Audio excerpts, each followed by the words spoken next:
good morning, everyone. Thank you for joining me today.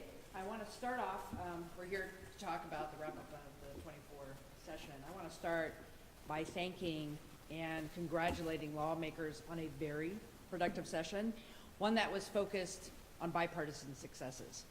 When it came to the top of mind issues for Oregonians, legislators came together and they got the work done. So I'm going to talk first about housing and homelessness for the session. At the top of my list for the session was housing production. Oregonians in every part of the state are straining under the pressure of an unaffordable housing market, mostly driven by inadequate supply. I was very clear before session, and we've talked about it, that it was imperative that the legislature make significant movement this year on addressing the state's undersupply of housing. My one bill for the session on housing production, Senate Bill 1537, along with a companion spending bill, Senate Bill 1530, passed with strong bipartisan support. The work is not done. It never is, but I'm pleased with the solid start to the work ahead of us. I really do appreciate the Democrats and Republicans who worked hard to get the emergency housing stabilization and production package completed in the session. As well as, I'm very thankful for the months of collaboration between the housing developers, the affordable housing organizations, the cities, the conservation groups, and many others who came together to make sure the package could be refined and could do the job. Here's the bottom line. We just have to make it easier for communities to build housing in their locations. And now, because of the bills, Oregon will have more tools to meet the urgent demand for all types of housing in all parts of the state. And the option for certain cities to expand their urban growth boundaries for housing, which comes with the strongest affordability requirements in the country. You all know that the housing shortages we have here in Oregon have been in the making for decades. I'm encouraged by the progress that we made this year. And I'm looking forward to leading discussions throughout this year, going into next year's session, about how we can work on standing up ongoing programs to support the housing production, not only for the years ahead, but in decades ahead. We must maintain the bipartisan momentum on housing that came together in the session. And we have to be focused on the results of the work in the session. So in that vein, my administration will be closely tracking the infrastructure funding that has been directly allocated to cities and other organizations across the state to ensure that they are spent accountably and are actually advancing the housing production that they are intended to do. More housing is the long-term solution for our homelessness crisis. But we also have to continue to forge ahead on meeting the needs of people who are living outside right now. That's why I appreciate that the legislature also allocated $65 million toward maintaining our emergency shelter capacity and $41 million for ongoing eviction prevention work. When I signed the emergency order back in January of this year to extend the homelessness state of emergency for another year, I said we would be back on announcing the specific goals for the year 2 of that emergency. We will have those out shortly. We still need to maintain the new added capacity to the state shelter system, rehouse people experiencing homelessness, and prevent homelessness in the first place. So stay tuned for the next update on those goals for the second year of the emergency declaration. So let's move to education for the session. As you know, education is a key priority for my administration. We've been working hard since the last session to implement the early literacy grants in the Department of Education. But I also felt that this session needed to do more to support summer learning opportunities for our students this coming summer. We know that too many students are behind academically in the wake of the pandemic, and the evidence is clear that summer learning reduces learning loss between our school years, accelerates academic achievement, and strengthens student well-being. With the summer learning investment, we will be able to really focus on success for our students who need learning recovery this summer by providing more options to learn. Initial estimates indicate that the $30 million for summer learning that was in House Bill 4082 will benefit between 18,000 and 24,000 students across the state in the coming months. I know that districts and community partners are ready to do the work and are excited about the resources. Additionally, in the bill, House Bill 4082, it calls for a discussion about creating an Oregon 21st Century Community Learning Center initiative to address education disparities through increased summer and after-school learning opportunities. I anticipate this topic will be a cornerstone of my education goals for the 2025 session. I want to talk about 3 other investments that were in this year's session for the Oregon Department of Education.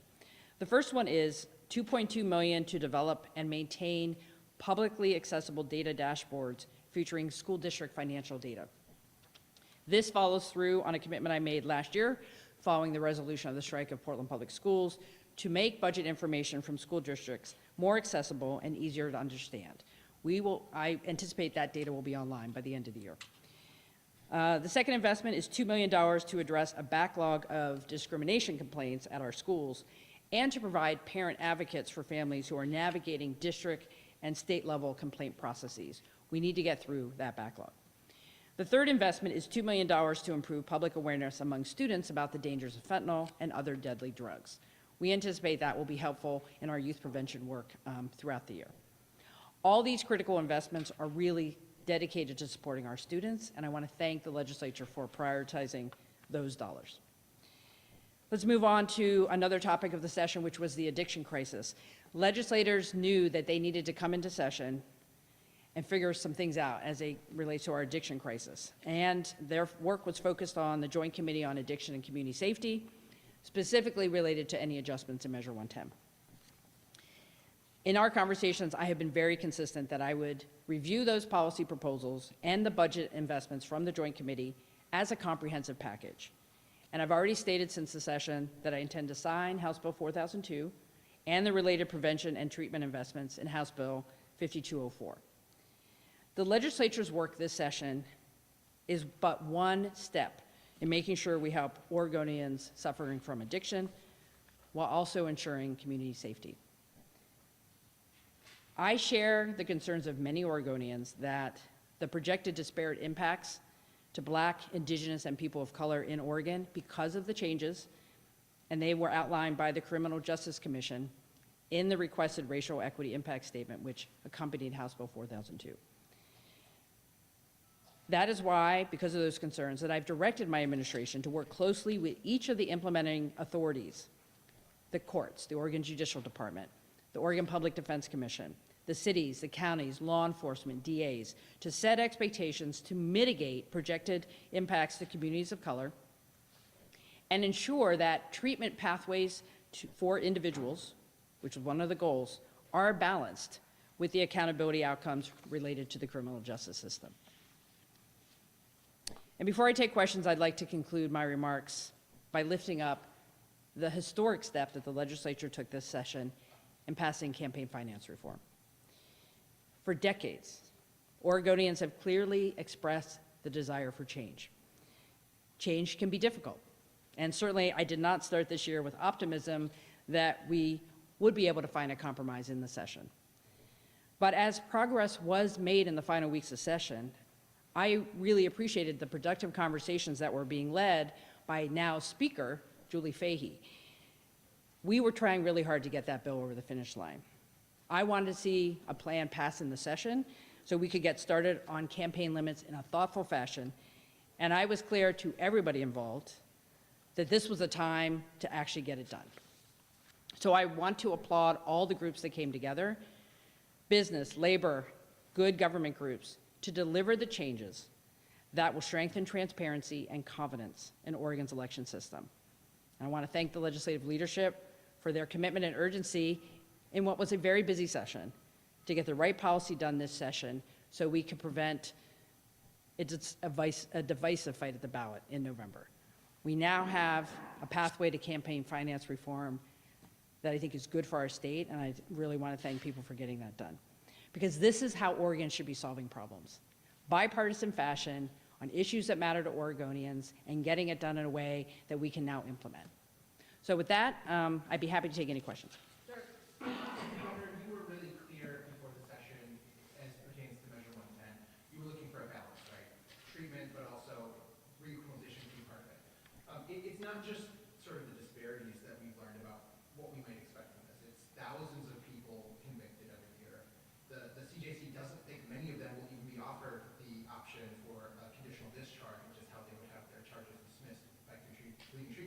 hundreds of people in jail.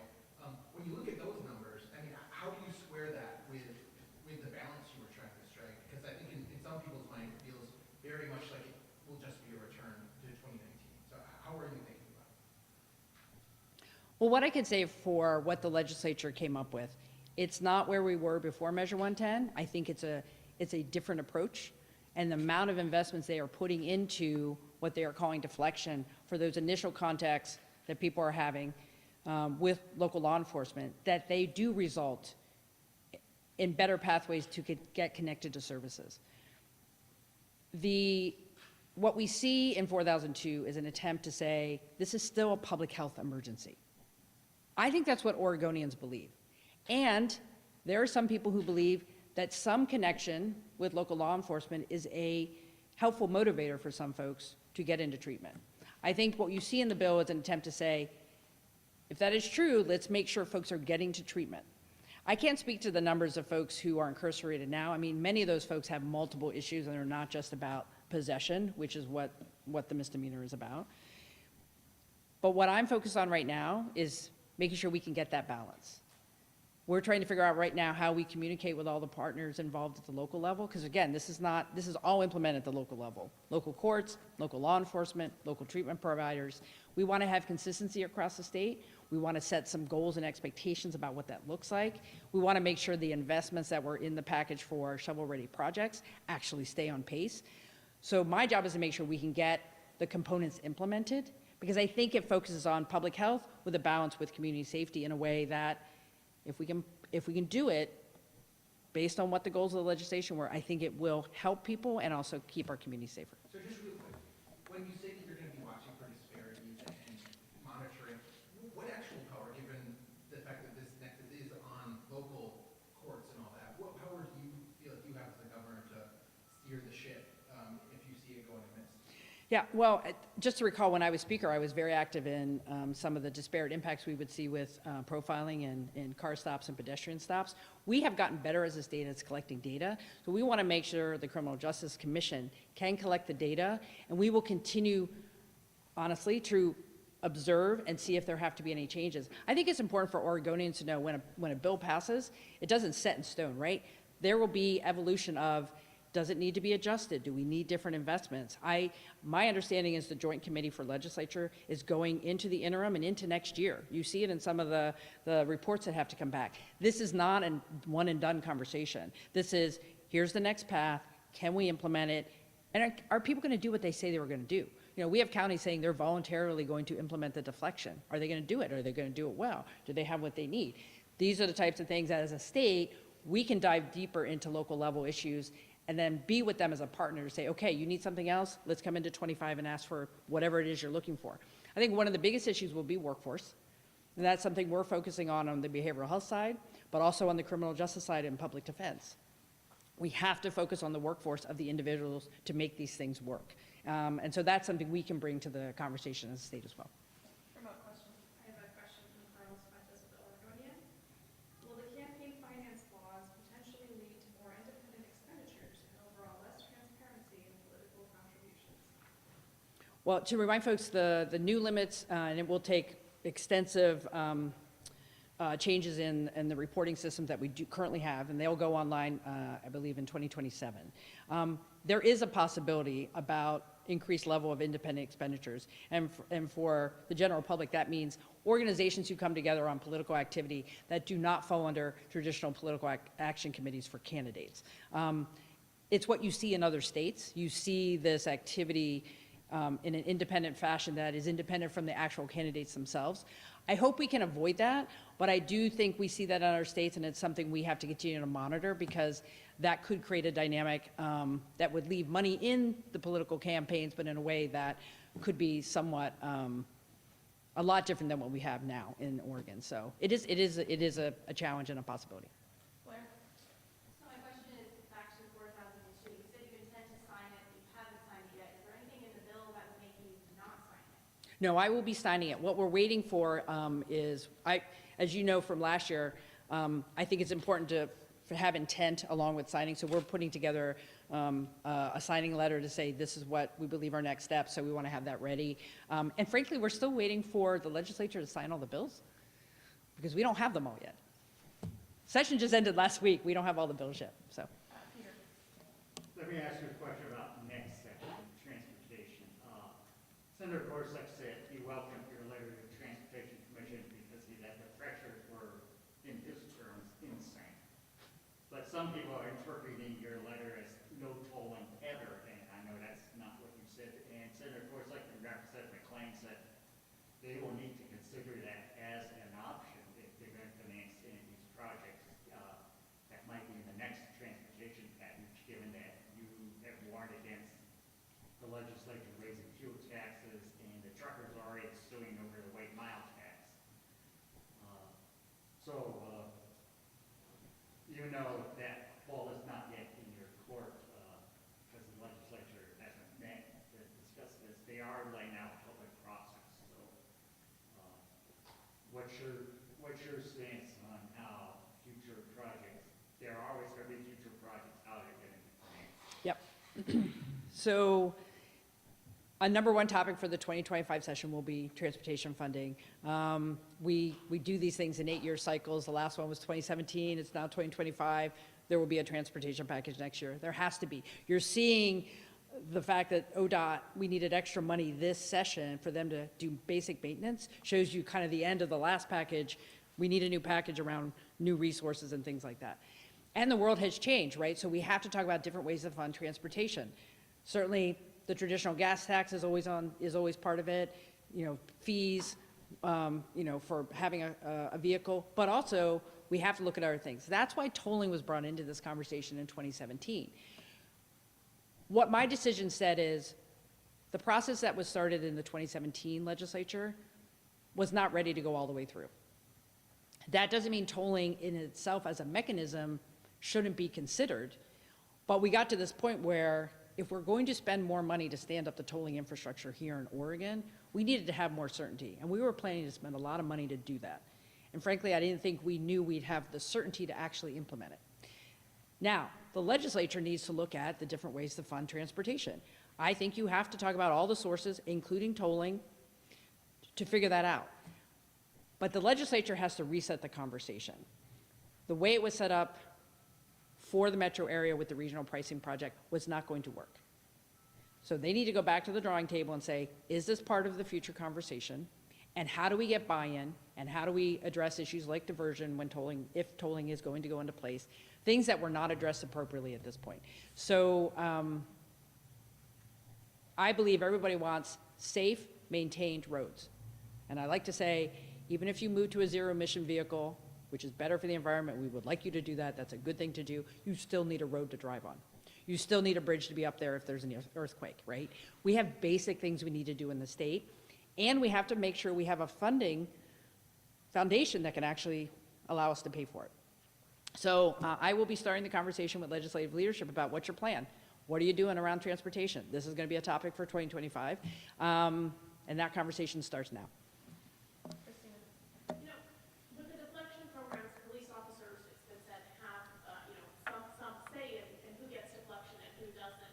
How is that going to be handled? Are you recommending that police departments have a policy to address when they will give deflection and when they won't? When it comes to the state police, how do you handle that?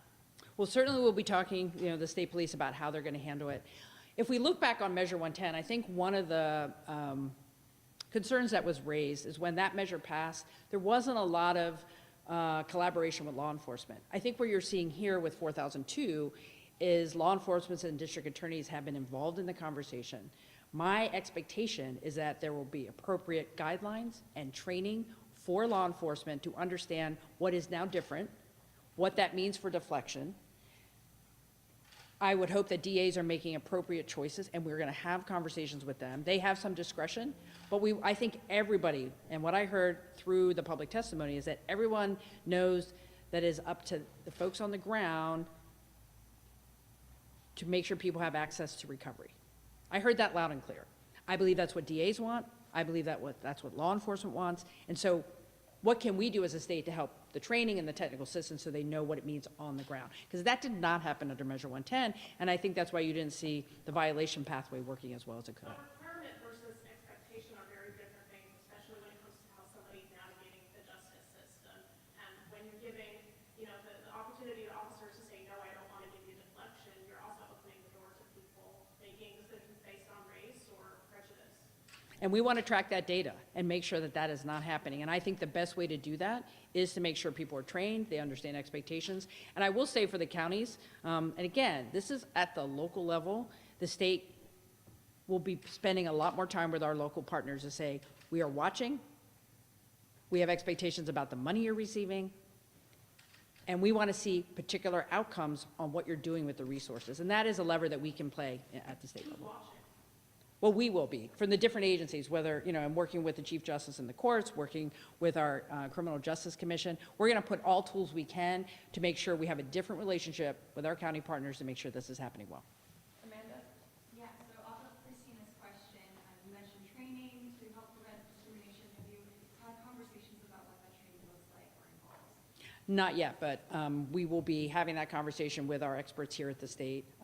I do believe that when we, again, going back to the work that we did a few years ago about pedestrian stops and car stops, we have seen improved numbers because I do think there has been different training at the department that does the training for law enforcement. We need to do continuing education.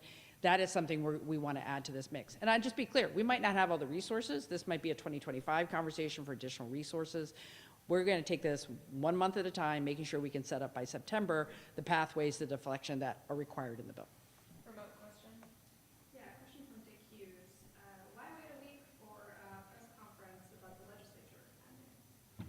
Well, didn't they finish late on Thursday night? And then I thought they were going to Friday, and no reason other than you're all rested and maybe have better questions today. That was it. Although I heard they talked to you late into the night on Thursday, so God bless you. That wasn't me, so. Yeah, Governor. I'm looking at deflection. You've got 23 counties that said we'll do it, 13 that don't. So when we're talking about consistency, do you have any concerns about the 13 that don't? And how can that really be a consistent system when some counties have it and others don't? I think this will be a transition for our more rural counties. And again, what I was told is, even though some counties did not sign on to say that they would voluntarily participate, I think that was a timing issue for some. They had to have actual local conversations about that. Others were more prepared to get in when they were asked. The size of the county matters, the resources matter. Do we need to take more of a regional approach so they can participate? So those are some of the questions I think we have to go back and talk to those counties and say, what do you need?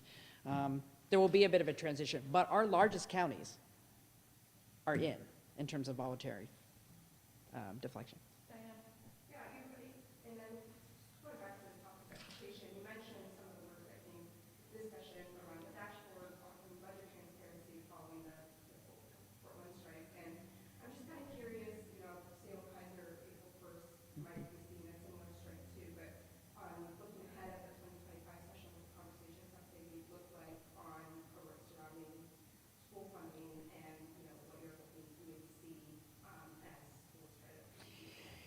We've already begun that work with legislators and other education partners about the modernizing of the current service level calculation to make sure that what we believe are the basic needs of districts actually meet their financial needs. And I think there's been a bit of a disconnect, and that came up in the PPS strike conversation. So those things are starting. There'll be some work groups. There's other groups looking at the connection between funding and outcomes. So there's going to be a lot of work in the interim that we will be having an oversight role on and a coordinating role on. As it relates to Salem Kaiser, I hope that they continue to stay at the table to try to avoid a strike. That's in the best interest of the students. I know they just settled their classified staff contract. Good leaders in the district. I think they're really trying to get it done, and I hope they can. But the 25 conversation is about, do we have the right calculations for our districts? Because I think what you're hearing now is there's a real disconnect between what we think is base funding for our schools and what they need to operate. And we need to fix that formula if it's not right. Elise? You said yourself, you think that people of Oregon really feel like this is a health issue going back to 2002. But also that the state really kind of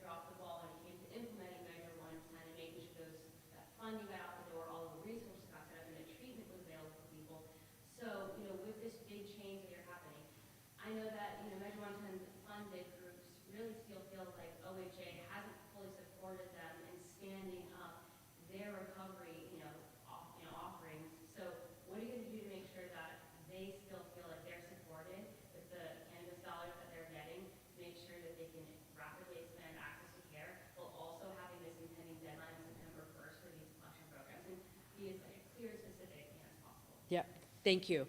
Well, first of all, I don't think it's all up to the providers who are getting the marijuana resources through Measure 110 to solve all of this. This is a much broader conversation about our complete system of recovery services. For example, there's $18 million in the housing bill for recovery homes. We're talking about new treatment facilities, and there's a whole host of them, some culturally specific, very impressive, specific investments on treatment. As it relates to the operation at OHA, I've been very clear with the agency. I read the audit from the Secretary of State. We need to be more intentional about how the money that's going out through the networks, the behavioral health resource networks, the burns through the Measure 110 money, that they understand what their goals are, they understand what the outcomes that are expected. This is probably getting too much in the weed, but when Measure 110 was passed, marijuana revenue was seen to be going like through the sky. It's not doing that anymore, right? So it's going to be more on a flat kind of a trajectory. So making sure that the things that have been stood up in this biennium for those dollars actually can continue. So that's a question we're engaging with the health authority. We need a new director there. We don't have one yet. So we are really making sure that the funding side of the marijuana dollars that's going out through our community partners is going to be improved and support them to do their work, because it is a critical resource that was an upside of Measure 110, that these dollars are going to continue to go forward. Can they be effective? Can they be integrated with the rest of the investments we're making? Because our job is to have a system that works for everyone. So if you're a person who's suffering from an addiction, that you know where to go, you know you will feel supported. If you need culturally specific care, you will get it. And all these pieces have to come together. And that is something that I spend a lot of time thinking about and talking about with my team, that there is integration and there is an actual system where the investments that we have produce the outcomes we want. Two things that have caused some heartburn coming out of the session are the fact that Dems opted to leave Senator Frederick's book ban bill on the table. I think ACLU usually upset about that. A number of advocacy groups who said it had just hung out until Saturday and voted on the bill. I'm interested in your take on that. I'm also interested in some of the angst over spending money on, for instance, $15 million for the hops in the budget bill, as opposed to $15 million more for housing, $15 million more for treatment. I mean, are you planning any budget vetoes at this point? What do you make of both those things? Well, that's a lot. So having been through a couple short sessions myself, the things that didn't get done were pretty few to start off. I do believe we should have passed the book ban bill. I don't know what the dynamic was at the end of session. I think we can still maintain local control and not discriminate on the choices made in our school libraries. So I assume we'll be back on that conversation. As it relates to how things were funded and what was funded, you know, the legislature gets to make those choices. As governor, my job is to look at all those and say, what's our due diligence? Can we say that the money that is out there will be spent in that particular way? I think the sports investments were seen as, you know, from their point of view, economic development issues. But I will talk about, I just want to point out there were 44 projects in the infrastructure direct allocations for housing, 44 projects, $94 million. So we're looking at all those projects. We weren't involved in any of those dedicated dollars. I think the bulk of those are specific. Communities have said, if you give us this, we're going to build this. That's good. I want to make sure that's the case and be very clear with those communities that the expectation is, if you're getting money for water or sewer, that there are going to be houses down the line. Not 10 years, in the next 3 to 5 or the next 2. And those are the kind of questions we're asking before we finalize what we do with those bills. No plan vetoes at this point? At this point, I'm reviewing everything. I never say never, but I don't have anything planned at this point. So. Christina? Yeah, $65 million for shelter operation funding. You know, this is a story I've been covering a lot in that need. But what do you do at this point with the housing agency and making sure that those contracts that they're establishing for the first time directly with these shelters are, you know, holding them accountable to the spending? How do you look at the differential costs between one shelter and another? Are we really using that money in the best, most efficient way if we're putting people up in hotels? I feel like you should be in my meetings with me, because we're having these exact conversations like almost every week. It is a change in practice for the state to be having some of these direct contracts for shelter providers. That's not how it's normally been done. So we're being very clear about trying to get a sense of what is an appropriate level of cost to operate shelters. Not to make it difficult, but getting some line of sight of what the operational costs are. Because at the end of this biennium, for me, the goal is to say, we understand the shelter system much better than we did 2 years ago. We understand what it costs to maintain it. We understand what the expenditures are, what people need to be paid, what it costs to actually operate. Because we're going to be coming back in 25 and saying, we still need this shelter capacity. We understand how it's being spent. We understand the outcomes. We are tracking the data differently. Because it's a big investment to continue to do this. We're not going to solve our homelessness crisis in 2 years. We need this system to be out there for the next couple, and we want to make sure it's doing everything it can to be accountable and effective. And that's something we as a state will be doing differently in coming forward. First of all, we really being effective for spending, hundreds and hundreds of dollars a night even sometimes to put people at the hotels instead of building a shelter, and how are you looking at that? Well, the most cost-effective thing we can do is prevention. I mean, I'm going to be really upfront. So I'm glad we have additional prevention dollars from the legislature. That is the cheapest thing to do, keep people housed and where they are before they become unsheltered. We do want to be asking the questions, because sometimes it is more cost-effective, to do one-offs and put somebody in a motel.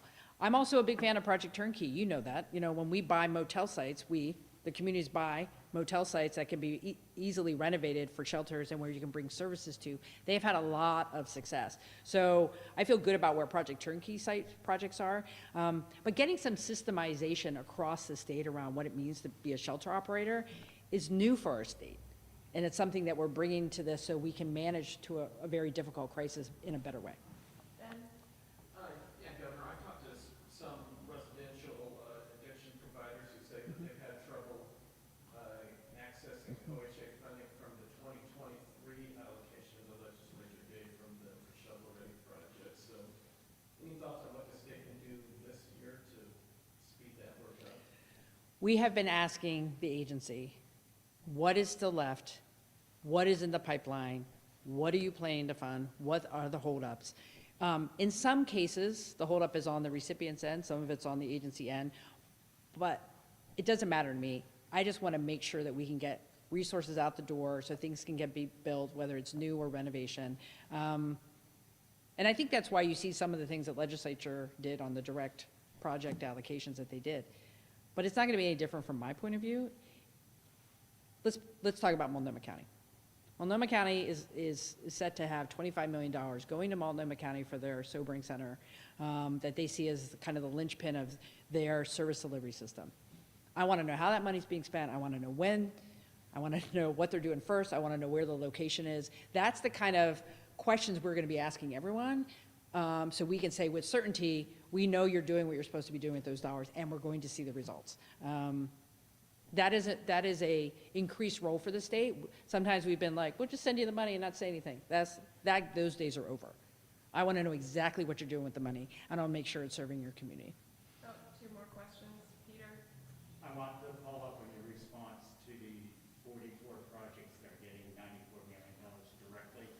I think they come off a list of more than 200, and I think some legislators say they want to apply the same lens will it reduce housing.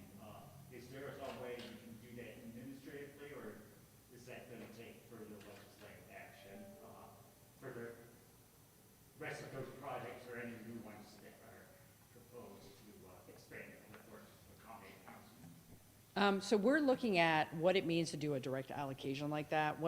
How much oversight we can have when the dollars go out. The money is going to be going, most of it, through Business Oregon. And they're deciding whether they put the money up front or it's going to be on a reimbursement-based model. What we're doing right now is we will be connecting with all 44 of those project recipients and say, can you give us a little bit more info? I will say that the legislators did score all the projects. They had a scoring system to try to, go through all the asks. I do think at the end of the day, the preference from my point of view is what I had in my bill, which was an infrastructure program that was more, that was there on an ongoing basis, kind of like what we do with the Special Public Works Fund, where everybody knows it's there, they know what the parameters are, they apply for the money. I'm not saying it was wrong that we didn't do that this session, but I do think going forward, we're going to be in these infrastructure conversations for a while. Here's my biggest concern about direct allocations. I think there's a fairness and equity issue. If you're a community that needs something and you somehow didn't hear that you needed to get your thing in, or your legislator wasn't, on the stick and didn't get their application in or their information into legislative leadership, you get left out. I want to make sure there's a fair process going forward that everybody can apply to. But in the meantime, these 44 projects were dedicated by the legislature. I just want to make sure they're going to build housing. I will say, I thought House Bill 4134, which was another bill that had they had very specific criteria. And you could see exactly what homes they were going to build. I want to see that kind of information for the other projects as well. Blair? Back to tolling, how do you see projects like the Rose Quarter being funded? I know ODOT was really relying on toll revenue for that. Yes. Well, again, going back to 2017, when the prices for these projects were projected, they were very different than where they are today. Some of that supply chain, some of that, I mean, there's a whole lot of factors, right? So the Rose Quarter in particular got a lot more expensive. So did the Abernathy Bridge changes. I will say, had a lovely conversation or phone call from Secretary Buttigieg to have the $450 million coming to help with the lid at the Rose Quarter that is a significant investment for us to do the project in the Rose Quarter, not only the traffic improvements, but also the lid. That was really critical for us. The legislature, one of my priorities for 2025 is that the funding that they can pass will actually follow through on the commitments we made 8 years ago. Rose Quarter, Abernathy Bridge. I want to be really clear with legislators. We have to do the basics and commit the projects that are in the queue before we start new projects. And so they're going to have to figure out how to fund those things first before we talk about any new projects. And that's Rose Quarter, that's Abernathy. Abernathy will be done, but with our other things on 205, there are other things in the metro area, and there are other projects around the state that we've committed to. They have to get funded and done before we start anything new. Plus, we have to have basic maintenance and all those kinds of things as well. Thanks, everybody. Have a good rest of the week. Sounds like it. There we go.